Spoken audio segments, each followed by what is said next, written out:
Hello all, welcome to this video on linear algebra. Today we'll be discussing about norms, inner products, distance, angles and orthogonality. When we think of geometric vectors that are directed line segments that start at the origin, then intuitively the length of a vector is the distance of the end of this directed line segment from the origin. Now the norm on a vector space V is a function defined from the vector space V to the set of real numbers such that when we give the vector as the input, we get its length as the output. That is, it assigns each vector x its length given by norm of x, which is a real number, such that for all real number, which is lambda, and all vectors x and y belonging to the vector space V, the following should hold. First of all, it should be absolutely homogeneous. Now, homogeneous means that if all arguments are multiplied by a factor, then its value is multiplied by some power of this factor. That is, when we multiply lambda and x and take its norm, it should be equal to the absolute value of lambda when multiplied with the norm of x. Next is triangle inequality, where we add the two vectors and find its norm, which should be less than or equal to the individual norms of x and y when added together. Last is, it should be positive definite, that is the norm of x should be greater than or equal to 0 and norm of x should be 0, which means this happens only in the case where the vector is 0. We have a general equation in order to find the p norm given by LP, which is given as norm of x with the subscript p, which is given by sigma I is equal to 1 to n, absolute value of xi raised to the power p, the whole expression raised to the power 1 by p. Now we'll see what a Manhattan norm is. A Manhattan norm on an n-dimensional space, which is defined for a vector x belonging to the same space, is given as norm of x with the subscript 1, given by sigma I is equal to 1 to n, absolute value of xi. Now this will give us all the vectors x belonging to the two-dimensional space with the norm value as 1. When we plot all the points that satisfy this property, we'll get 4 points on the axis. When we join them, we'll get a tilted square. Now Manhattan norm is also called as L1 norm. Now a Euclidean norm of x, which is belonging to the n-dimensional space, is given by norm of x with the subscript 2, given by root of sigma I is equal to 1 to n xi square, which can also be written as root of x transpose x. This will calculate the Euclidean distance of x from the origin. This expression gives us all the vectors x belonging to the two-dimensional space where the norm value will be 1. When I plot this on the axis, I get a set of points which is marked by the red line, and joining them I'll get a circle. A Euclidean norm is also known as L2 norm. Now we'll see about inner product and dot product. Inner products allow for the introduction of intuitive geometrical concepts such as the length of a vector and the angle or distance between two vectors.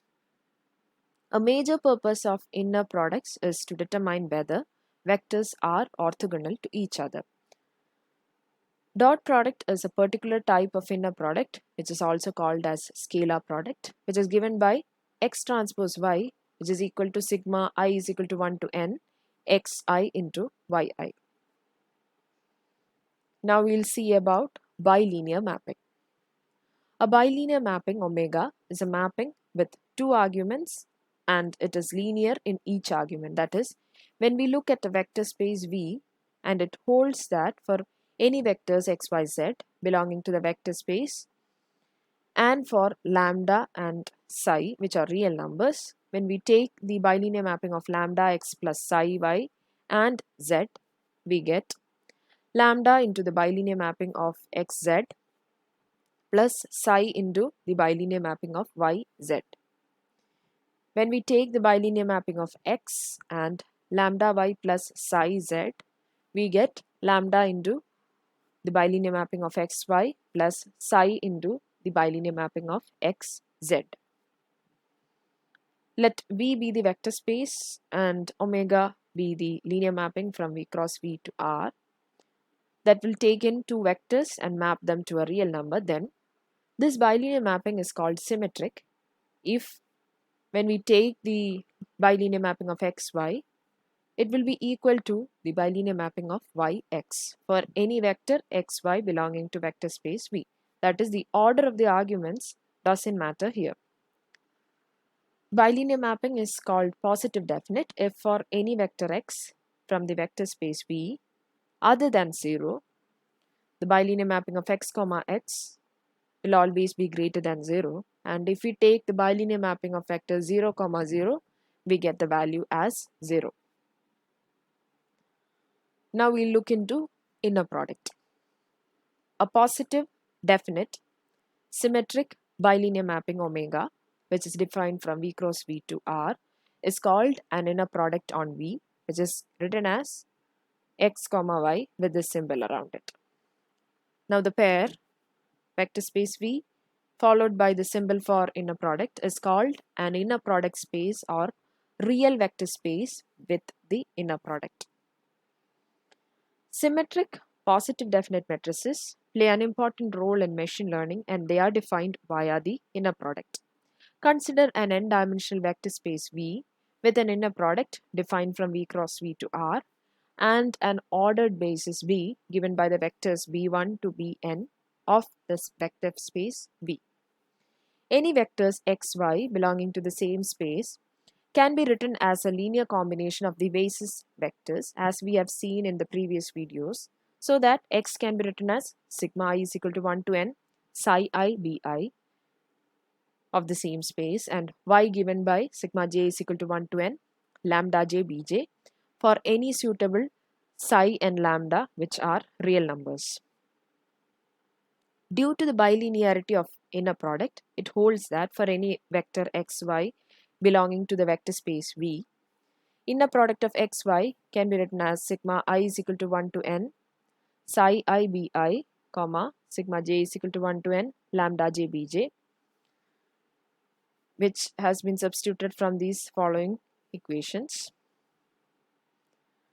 When we group the two basis vectors, the expression will change to sigma I is equal to 1 to n, sigma j is equal to 1 to n, psi I into the inner product of bi comma bj lambda j.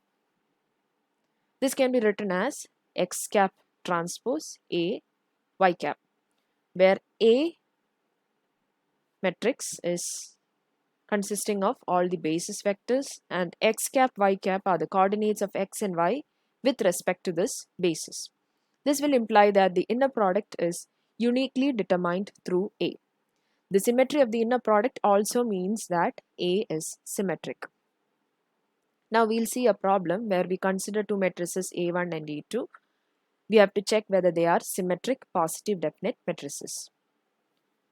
When we look at A1, it's clear that it is positive definite because it is symmetric. Now we reach this conclusion by doing x transpose A1 x.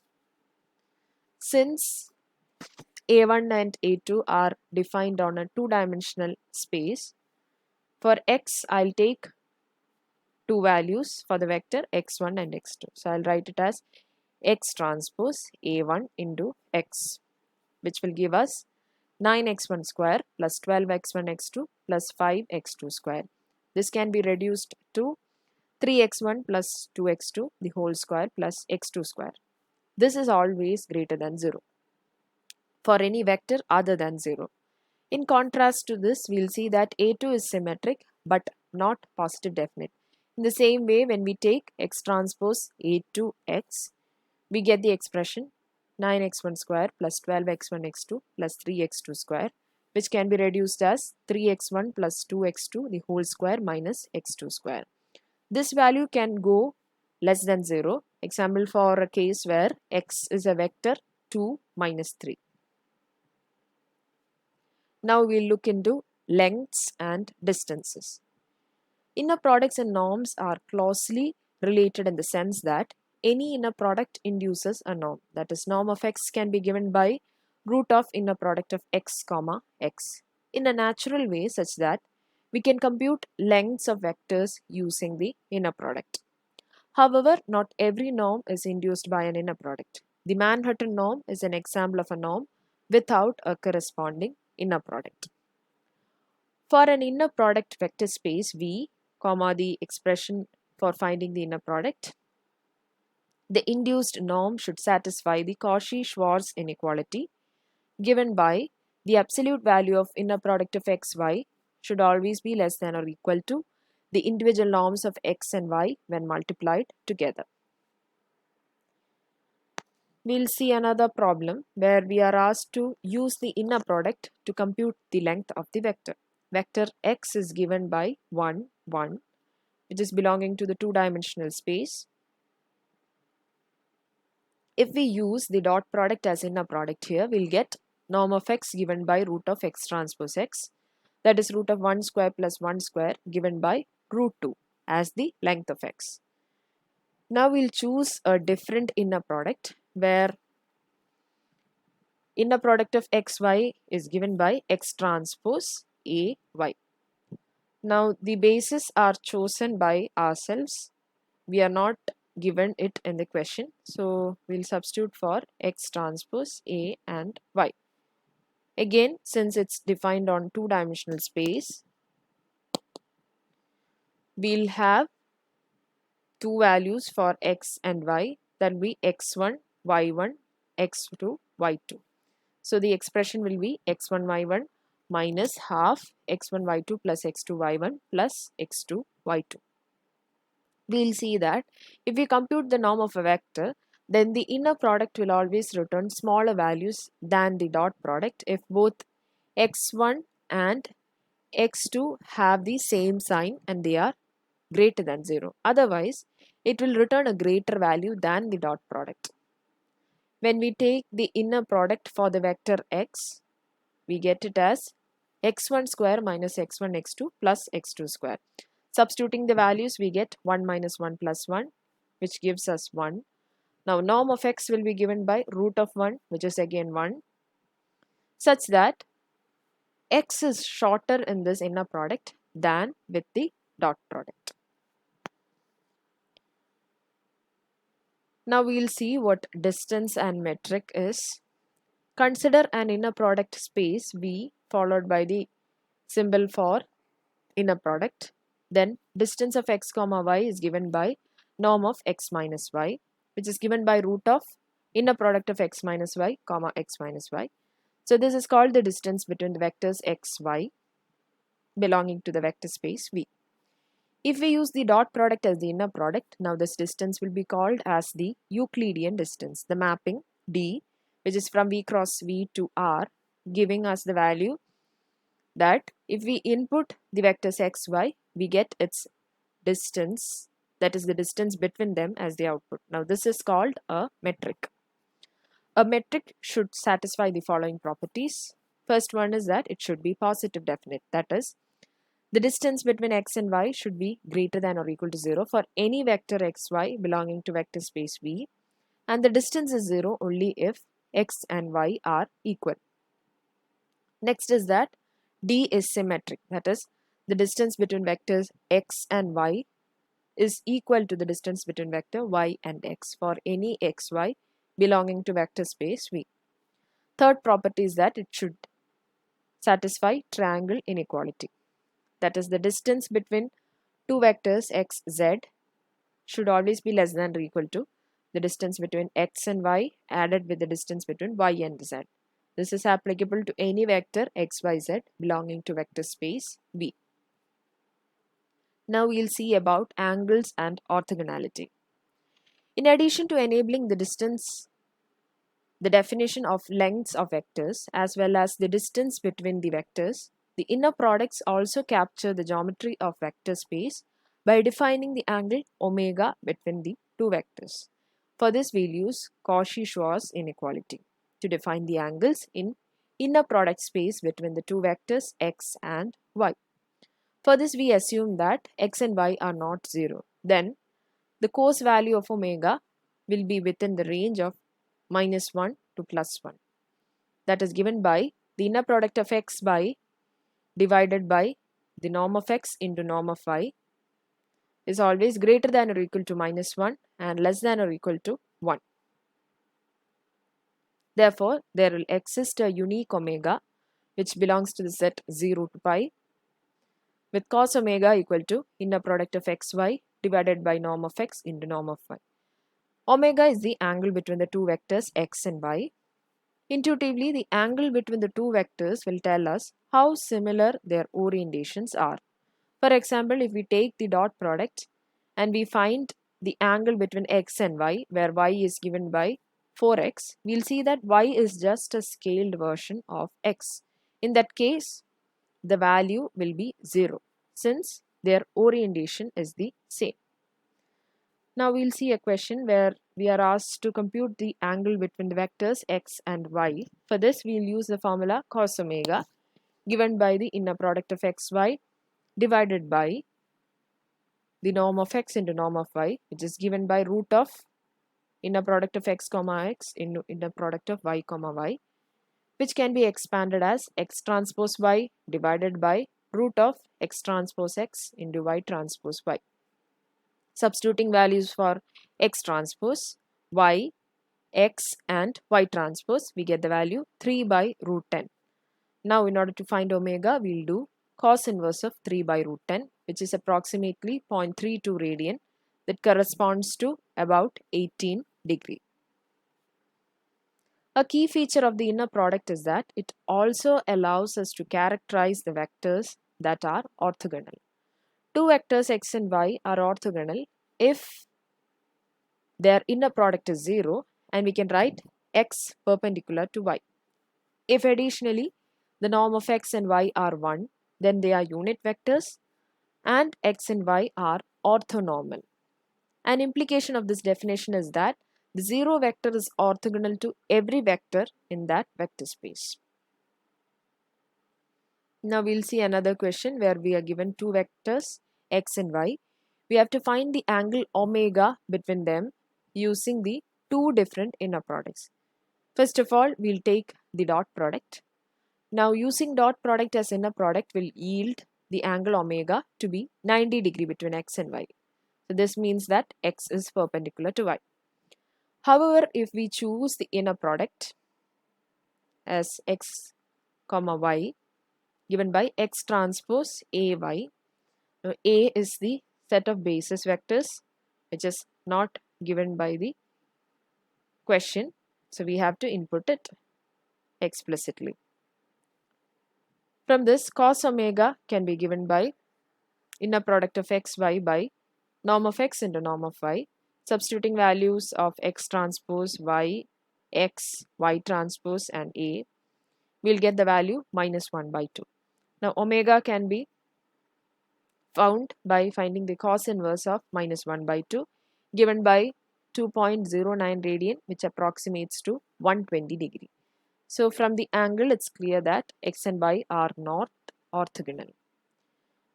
Thus, we can conclude that vectors that are orthogonal with respect to one inner product do not have to be orthogonal with respect to a different inner product. Now we'll see an orthogonal matrix. A square matrix A, which is of dimension n cross n belonging to the n-dimensional space, is an orthogonal matrix if and only if its columns are orthonormal, so that A transpose when multiplied gives us the identity matrix, which can also be written as A transpose A. This implies that A inverse is equal to A transpose. That is, the inverse is obtained by simply transposing the matrix. Transformations by orthogonal matrices are special because the length of a vector x is not changed when transforming it using an orthogonal matrix A. For the dot product, we'll obtain norm of Ax, the whole square gives us Ax transpose into Ax, which can be expanded as x transpose A transpose A x. Substituting I for A transpose A gives us X transpose IX, which can be written as X transpose X, reduced to norm of X the whole square. Moreover, the angle between any two vectors X and Y as measured by their inner product is also unchanged when transforming both of them using an orthogonal matrix A. Assuming the dot product as the inner product, the angle of images AX and AY can be written as cos omega given by AX transpose into AY divided by norm of AX into norm of AY, which can be expanded as X transpose A transpose A into Y divided by root of X transpose A transpose A X, Y transpose A transpose A Y. Substituting for values of A transpose A, we get X transpose Y divided by norm of X into norm of Y. This gives us exactly the angle between X and Y. This means that the orthogonal matrices A with A inverse equal to A transpose will preserve both the angles and distances. It turns out that the orthogonal matrices define transformations that are rotations with the possibility of flips. That's all for now. Thank you for watching.